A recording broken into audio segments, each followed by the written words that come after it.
Hi hello ನಮಸ್ಕಾರ, welcome to master talent talk show. ಇವತ್ತು ನಮ್ಮ ಜೊತೆ ಯಾರಿದ್ದಾರೆ ಗೊತ್ತಾ? Very very pretty, very young. Okay, ಇವರು ಆರ್ಟಿಸ್ಟ್, ಸಿಂಗರ್, ಆ್ಯಂಕರ್ ಮತ್ತು ಇನ್ನು ಹಲವಾರು ಕ್ಷೇತ್ರದಲ್ಲಿ ತುಂಬ ಹೆಸರು ಪಡೆದಿದ್ದಾರೆ. ಸೊ ಇವತ್ತು ಇವ್ರನ್ನ ಭೇಟಿ ಮಾಡ್ತೀವಿ, ಇಂಟರ್ವ್ಯೂ ಮಾಡ್ತಾಯಿದ್ದೀವಿ.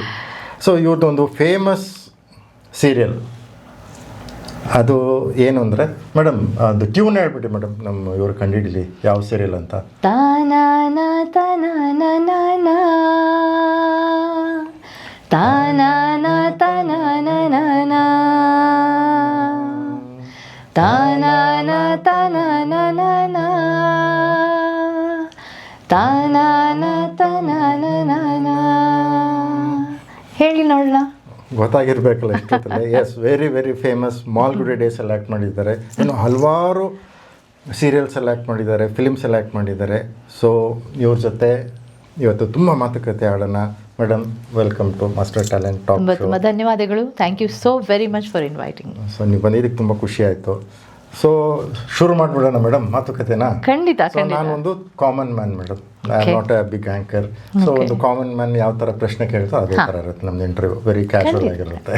ಮೇಡಮ್, ಇವಾಗ ನೀವು ಮಾಲ್ಗುಡಿ ಡೇಸ್ ಅಂದ ತಕ್ಷಣ ಇವಾಗ ಸಮ್ ಇನ್ಸಿಡೆಂಟ್ಸ್ ಆಗಿರುತ್ತಲ್ವಾ, ಗಿರೀಶ್ ಕಾರ್ನಾಡ್ ಮೀಟ್ ಮಾಡಿದಾಗ. So such a great artist, ಆ ಎಕ್ಸ್ಪೀರಿಯನ್ಸ್ ನಮಗೆ ಖಂಡಿತ. ನಾನು ನನ್ನ ಜೀವನ ಪರ್ಯಂತ ಮರೆಯಲಾರದ ಒಂದು ಘಟನೆ ಹೇಳ್ತೀನಿ. ನಂಬಕ್ಕಾಗಲ್ಲ ಅಂಥ ಘಟನೆ. ಏನು ಅಂತಂದರೆ, ನಮ್ಮ ಶಂಕರ್ ನಾಗ್ ಅವರು ಆವತ್ತಿಗೆ ದೊಡ್ಡ ಸೂಪರ್ ಸ್ಟಾರು, ಮತ್ತು ಈ ಡೈರೆಕ್ಷನಲ್ ವೆಂಚರ್ ಅವ್ರು ಮಾಡಿದ್ದು ನ್ಯಾಷನಲ್ ನೆಟ್ವರ್ಕಲ್ಲಿ ಕರ್ನಾಟಕದಲ್ಲಿದ್ದು ಹಿಂದಿ ಭಾಷೆಯಲ್ಲಿ ಒಂದು ಟಿ ವಿ ಸೀರಿಯಲ್ ಮಾಡೋದು ಅಂದರೆ ಭಾಳ ದೊಡ್ಡ ವಿಷಯ ಅದು. ಅದರಲ್ಲಿ ನನಗೆ ಒಂದು ಅಪಾರ್ಚುನಿಟಿ ಸಿಕ್ಕಿದ್ದು ನಮ್ಮ ತಾಯಿ ಜೊತೆ. ನಾನು ಶೂಟಿಂಗ್ ಅಂತ ಹೋಗಿದ್ದೆ. ರಾತ್ರಿ 8 ಗಂಟೆಗೆ ನಾವು ಹೊರಟಿದ್ದು ಇಲ್ಲಿಂದ ಆಗೊಂಬೆ ಹೋಗಬೇಕು. ಸುಮಾರು 8-10 ಗಂಟೆ ಪ್ರಯಾಣ. ಜೀಪಲ್ಲಿ ನಾವೆಲ್ಲ ಹೋಗಿದ್ವಿ, ಸುಮಾರು ಜನ, ಒಂದು 8-10 ಜನ ಹೋಗಿದ್ವಿ. ಒಂದು ಸೂಟ್ ಕೇಸ್ ಇತ್ತು, ಬಿಕಾಸ್ 15 ದಿವಸ ಇರಬೇಕಾಗಿತ್ತು ಅಲ್ಲಿ. ಸೊ ಬೆಳಿಗಿನ ಜಾವ 5 ಗಂಟೆಗೇನೋ ನಾವಲ್ಲಿ ತಲುಪಿದ್ದೀವಿ. ಕತ್ತಲೆ, ಅಲ್ಲಿ ಏನೇನು ಅಂತ ಗೊತ್ತಿಲ್ಲ. ಜಂಗಲಿಂದ ಎಲ್ಲ ಹೋಗಿ ಮಾಡಿ ಇಲ್ಲಿ ಗೆಸ್ಟ್ ಹೌಸ್ ಮುಂದೆ ಜೀಪ್ ನಿಂತಿದೆ. 5 ಗಂಟೆ ಸಮಯ, ಕತ್ತಲೆ, ಅರ್ಲಿ ಮಾರ್ನಿಂಗ್. ಡ್ರೈವರು ಜಸ್ಟ್ ಒಂದು ಹಾರ್ನ್ ನೋಡಿದ್ರು ಅಷ್ಟೇ. ಲೈಟ್ ಎಲ್ಲ ಆನ್ ಆಯಿತು.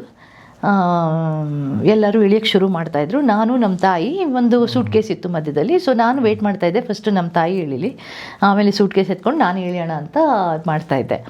ಅಷ್ಟರಲ್ಲಿ ನೋಡ್ತಾ ಇದ್ದೀನಿ, ಶಂಕರ್ ನಾಗ್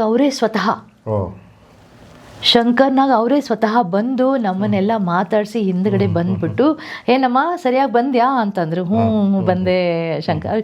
ಅವರು ಸರ್ ಗೀರ್ ಅನ್ನೋ ಹೋಗಿಲ್ಲ, ಶಂಕರೇ ಅನ್ಬೇಕು ಅವ್ರಿಗೆ. ಬಂದೆ ಶಂಕರ್ ಅಂದರೆ, ಆಯಿತು ಇಳಿತೀಯಾ, ಇರು ಸ್ವಲ್ಪ ಇರು ಅಂತ ಹೇಳ್ಬಿಟ್ಟು ಅವರೇ ಆ ಬಾಗಿಲನ್ನ ಓಪನ್ ಮಾಡಿ ನಮ್ಮ ತಾಯಿ ಅಂತ ಹೇಳಿದ ತಕ್ಷಣ, ಅಮ್ಮ ಬನ್ನಿ ಅಮ್ಮ ಅಂತೇಳಿ ಅವ್ರಿಗೆ ಕೈ ಕೊಟ್ಟು ಇಳಿಸಿ ಕೆಳಗಡೆ. ಆಮೇಲೆ ಇದ್ಯಾರ್ದು ಅಂತ ಹೇಳ್ಬಿಟ್ಟು ಸೂಟ್ ಕೇಸ್ ತೊಗೊಂಡು ಸೂಟ್ ಕೇಸ್ ಎತ್ಬಿಟ್ಟು ಕೆಳಗಡೆ ಇಳಿದು ನಮ್ಮ ಅಮ್ಮನ್ನ ಮೆಟ್ಲತ್ರ ಅವ್ರು ಕರ್ಕೊಂಡು ಹೋಗಿ ನಿಲ್ಲಿಸ್ಬಿಟ್ಟು, ಅಮ್ಮ ನೀವು ಇಲ್ಲಿ ನಿಲ್ಲಿ 1 ನಿಮಿಷ ಅಂತ ಹೇಳಿ ಬಾಕಿಯವ್ರನ್ನೆಲ್ಲ ಕರ್ಕೊಂಡು ಒಳಗಡೆ ಅವ್ರ ಪಕ್ಕದ ರೂಮ್ ನನಗೆ ನಮ್ಮ ಅಮ್ಮಂಗೆ ಕೊಟ್ಟಿತ್ತು.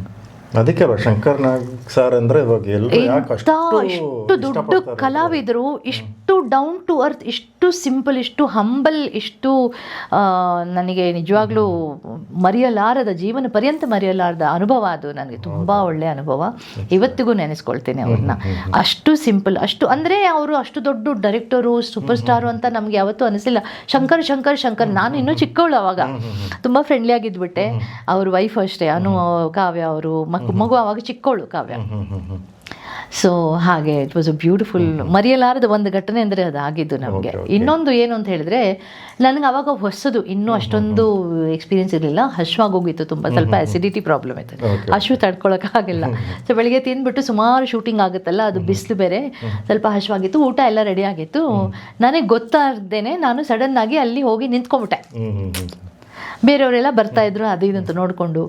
ಆಮೇಲೆ ಗೊತ್ತಾಗ್ದೇನೆ ನಾನು ಪ್ಲೇಟ್ ತೊಗೊಳಕ್ಕೆ ಹೋದೆ. ಆಮೇಲೆ ಯಾರೋ ಹಿಂದ್ಗಡೆಯಿಂದ ಬಂದ್ಬಿಟ್ಟು ಅಂದರು, ಫಸ್ಟು ಡೈರೆಕ್ಟ್ ತೊಗೋಬೇಕು ಅಂತ ಅಂತ ಅಂದ್ಬಿಟ್ಟು, ಸಾರಿ ಅಂದ್ಬಿಟ್ಟು ಹಿಂಗೆ ಅಂದ್ಕೊಂಡು ಹಿಂಗೆ ಪ್ಲೇಟ್ ಇಟ್ಬಿಟ್ಟು ಪಕ್ಕದಲ್ಲಿ ಹಿಂಗೆ ನಿಂತ್ಕೊಂಡೆ. ಅಲ್ಲಿಂದ ಅವ್ರು ಬಂದರು, ನನ್ನ ಕೈ ಹಿಡಿದ್ರು, ಕರ್ಕೊಂಡೋಗಿ ಪ್ಲೇಟ್ ತಗೋ ತಿನ್ನು, ಊಟ ಮಾಡು ಅಂತ ಹೇಳಿ. ಅವ್ರಿಗೆ there was no air of ನಾನು ಡೈರೆಕ್ಟರು, ನಾನು ಇದು ನಂದು ಫಸ್ಟ್ ಆಗಬೇಕು ಆ ಥರ ಏನೂ ಇಲ್ಲ. ಅಷ್ಟು ಸೌಮ್ಯ ಸ್ವಭಾವ, ಅಷ್ಟು ಸಿಂಪಲ್ ಮನುಷ್ಯ ಅಂದರೆ ನಾನು ನಿಜವಾಗ್ಲೂ ಇಷ್ಟು ಗ್ರೇಟ್ ಆರ್ಟಿಸ್ಟ್ ಡೈರೆಕ್ಟರ್ ಆಗಿ ಕೂಡ ಇದೆರಡು ಮಾತ್ರ ನಾನು ಮರೆಯೋಕ್ಕಾಗಲ್ಲ ಅಷ್ಟೇ. ಯೂಶ್ವಲಿ ಬೇರೆ ಡೈರೆಕ್ಟರ್ಸ್ ಈ ಥರ ನೀವು ನೋಡೋದೇ ಇಲ್ಲ. ವೆರಿ ಅವರು ಸೆಪ್ರೇಟ್ ಆಗಿರ್ತಾರೆ, ಐಸೋಲೇಟೆಡ್ ಆಗಿರ್ತಾರೆ, ಅವ್ರ ಪಾಡ್ಗೋರು ಏನೋ ಯೋಚನೆ ಮಾಡ್ತಿರ್ತಾರೆ, ಏನೋ ಡಿಸ್ಕಷನ್ ಮಾಡ್ತಿರ್ತಾರೆ. ಅಷ್ಟೊಂದು ಗಮನ ಅವರು ನಾನ್ ಶೂಟಿಂಗ್ ಟೈಮಲ್ಲಿ ಕೊಡೋದಿಲ್ಲ ಆ್ಯಕ್ಚುಲಿ ಸ್ಪೀಕಿಂಗ್. ಓಕೆ. ಆಮೇಲೆ ಗಿರೀಶ್ ಕಾರ್ನಾಡ್ ಅವ್ರ ಜೊತೆ ಮಾಡಿದ್ರಿ, ಗಿರೀಶ್ ಎಕ್ಸ್ಪೀರಿಯನ್ಸ್? ಖಂಡಿತ. ಗಿರೀಶ್ ಅವ್ರದ್ದು ನಾನು ಏನು ನೋಡಿದೆ ಅಂದರೆ the amount of real artist, ಅವರು ಆರ್ಟ್ ಫಿಲ್ಮ್ಸ್ ಎಲ್ಲ ಮಾಡಿದ್ದಾರೆ. ಪೇಷನ್ಸ್ ಆ್ಯಂಡ್ ಟಾಲರೆನ್ಸ್ ಅವರಲ್ಲಿ ಇದ್ದಿದ್ದು ಏನು ಹೇಳಬೇಕು ಅಂದರೆ ಅವರು ಇದು ಪೂರ್ತಿ ಕಂಬಳಿ ಎಲ್ಲ ಹಾಕ್ಕೊಂಡು ಇದೆಲ್ಲ ಗಡ್ಡ ಎಲ್ಲ ಬಿಟ್ಕೊಂಡು ಒಡೆದೋಗಿರೋ ಚಶ್ಮಾ ಎಲ್ಲ ಹಾಕ್ಕೊಂಡು ವಿಗ್ ಎಲ್ಲ ಹಾಕ್ಕೊಂಡು ವಯಸ್ಸಾದ ಒಂದು watchman is not able to handle ಈ ಥರ ಸಿಚುವೇಶನ್ ಇರುತ್ತೆ. ಅದರಲ್ಲಿ ಒಬ್ರು ಯಾರೋ ಹಸುನ ಇದು ಮಾಡ್ಕೊಂಡು ಹೊಡ್ಕೊಂಡು ಬರ್ತಾರೆ. ಅದು ಕೆರೆ ಅಂತ ತೋರಿಸಿದ್ದಾರೆ. ಅಲ್ಲಿ ನಾವು ಹೋಗ್ತಾ ಇರ್ತೀವಿ ಕಾಲೇಜ್ ಗರ್ಲ್ಸು. ಆ ಹಸುನ ಹೊಡ್ಕೊಂಡು ಬರೋ ಅಷ್ಟರಲ್ಲಿ ಇವರು 3 ಸಲ ಎದ್ದಬೇಕು, ಕೂತ್ಕೋಬೇಕು, ಹೇಳ್ಬೇಕು, ಕೂತ್ಕೋಬೇಕು, ಆ ಥರ ಏನೋ ಒಂದು ಸಿಚುವೇಶನ್ ಇತ್ತು. ಆ ಹಸುಗೂ ಆ ಮನುಷ್ಯ ಕರ್ಕೊಂಡು ಬರೋದಕ್ಕೂ ಇವ್ರು ಹೇಳೋದಕ್ಕೂ ಇಟ್ ಟುಕ್ ಆಲ್ಮೋಸ್ಟ್ 1.5 hours ಅದು ಮಾಡೋಷ್ಟರಲ್ಲಿ. ಬಟ್ ಎಷ್ಟು ಸಲ ಹೇಳಿದ್ರು ಅಷ್ಟು ಸಲ ಅವ್ರು ಮಾಡ್ತಾಯಿದ್ರು. ಬಿಕಾಸ್ ಆ ಹಸುಗೂ ಆ ಮನುಷ್ಯನಿಗೂ ಇವ್ರಿಗೂ ಕನೆಕ್ಷನ್ ಆಗಬೇಕು. ದ ಅಮೌಂಟ್ ಆಫ್ ನಾವೆಲ್ಲ ನಿಂತ್ಕೊಂಡು ನೋಡ್ತಾ ಇದ್ವಿ, the amount of patience, tolerance and ಒಂದು ಸಲ ಟಿಟಿಕ್ nothing is such a big star.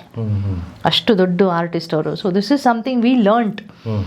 ಏನಂದರೆ ಇಷ್ಟು ಆಗುತ್ತೆ, ಇಷ್ಟು ರೀಟೇಕ್ಸ್ ಆಗುತ್ತೆ, ನಮ್ದೇನು ತಪ್ಪಿಲ್ಲದೆ ಇದ್ರೂ ಬೇರೆ ಏನಾದರೂ ಸಿಚುವೇಶನ್, ಇವಾಗ ಆ್ಯನಿಮಲ್ ನಮ್ಮ ಕಂಟ್ರೋಲಲ್ಲಿಲ್ಲ, ಅದು ನಮ್ಗೆ ಹೇಗೆ ಬೇಕೋ ಅದನ್ನು ಮಾಡ್ಕೊಳ್ಳೋಕೆ ಅಷ್ಟು ಸಲ ಮಾಡಬೇಕಾಗತ್ತೆ. ದಟ್ ವಾಟ್ ವಿ ಲರ್ನ್ಟ್ ಅಂದರೆ ಒಂದು ಪೇಷನ್ಸು, ಟಾಲರೆನ್ಸ್ ಎಷ್ಟು ಇರಬೇಕು, ತಾಳ್ಮೆ ಎಷ್ಟು ಇರಬೇಕು ಅಂತ ಅಲ್ಲಿ ನಾನು ಕಲ್ತಿದ್ದು. This one very big experience with Girish sir. Very good. ಅದೇ ನಿಮ್ಮ ಎಕ್ಸ್ಪೀರಿಯನ್ಸ್ ಈಗ ತುಂಬ ಜನಕ್ಕೆ ಹೇಳ್ತಾ ಇದ್ದಾರೆ. ಖಂಡಿತ. They will also feel we should have that patience ಇರಬೇಕು. ಹೌದು. So we are connecting your life to the normal. Definitely ಖಂಡಿತ.